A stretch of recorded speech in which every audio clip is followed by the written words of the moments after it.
if you are aware of a state which you call is, or reality, or life, this implies another state called isn't, or illusion, or unreality, or nothingness, or death. There it is. You can't know one without the other. And so as to make life poignant, it's always going to come to an end. That is exactly, don't you see, what makes it lively. Liveliness is change, is motion. And motion is going like this, see, going to fall out and be gone.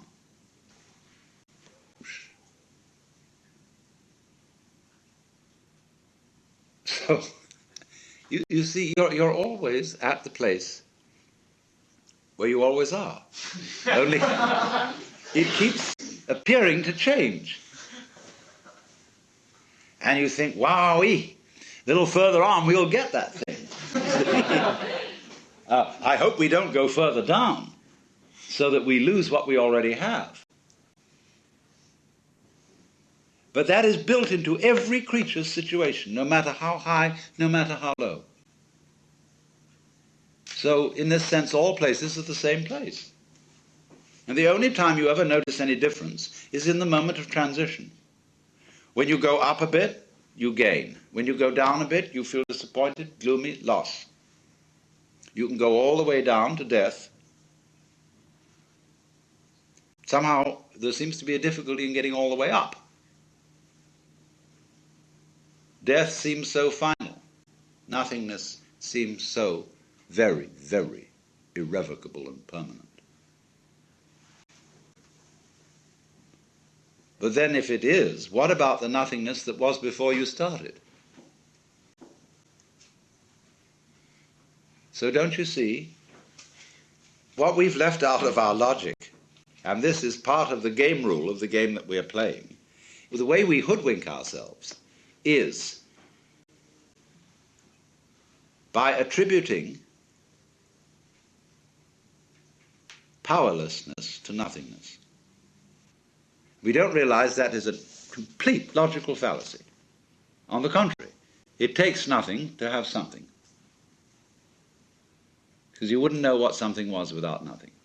You wouldn't know what the form is without the background space. You wouldn't be able to see anything unless there were nothing behind your eyes. Now imagine yourself with a spherical eye. You can see all around. But now what's in the middle? See? Even if I have all this behind me in view, suddenly I will find that there is something in the middle of it all. There's a hole in the middle of reality. Like now, there seems to be not so much a hole but a wall. But any animal which had eyes in the back of its head would have the sensation I'm describing.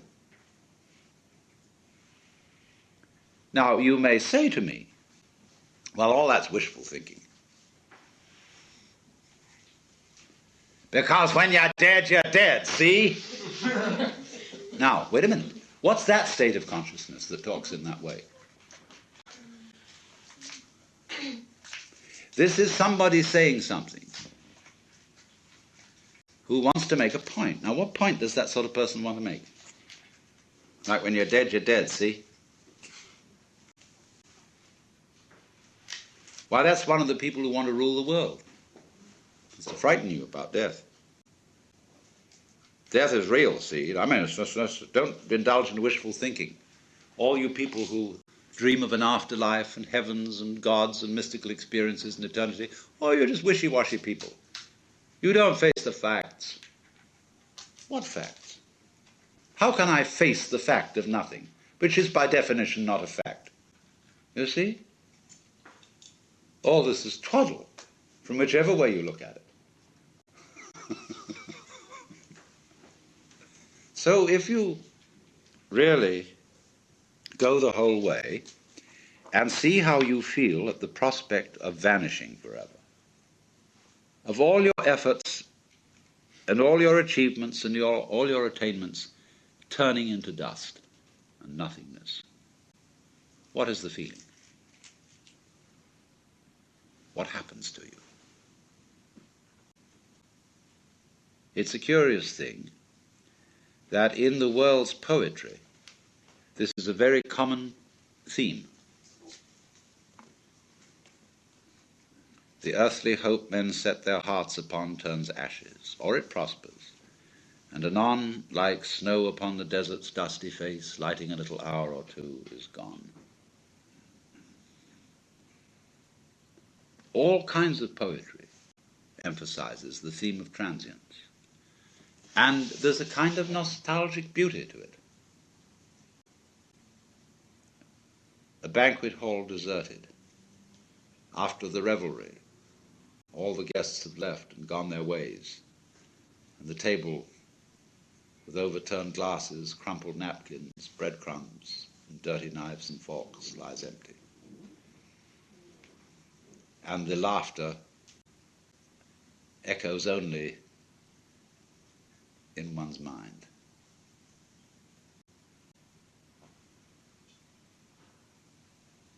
And then the echo goes. The memory, the traces are all gone. That's the end, you see. Do you see, in a way, how that is saying the most real state is the state of nothing? That's what it's going to all come to. With these physicists who think of the energy of the universe running down, dissipating in radiation, gradually, until there's nothing at all left. And for some reason or other, we're supposed to find this depressing. But if somebody is going to argue that the basic reality is nothingness, where does all this come from? Obviously from nothingness. Once again, you get how it looks behind your eyes, see? So cheer up, you see. This is what is meant in Buddhist philosophy by saying we are all basically nothing. When the sixth patriarch says the essence of your mind, that's how it is behind your eyes, is intrinsically pure. The pure doesn't mean a non-dirty story state of mind, as it is apt to mean in the word Puritan. Pure means clear, void. So you know the story when the sixth patriarch was given his office as successor. Because he was truly enlightened, there was a poetry contest. And the losing one wrote the idea that the mind, the consciousness, was like a mirror which had to be polished. And constantly I have to polish my mirror. I have to purify my mind, see?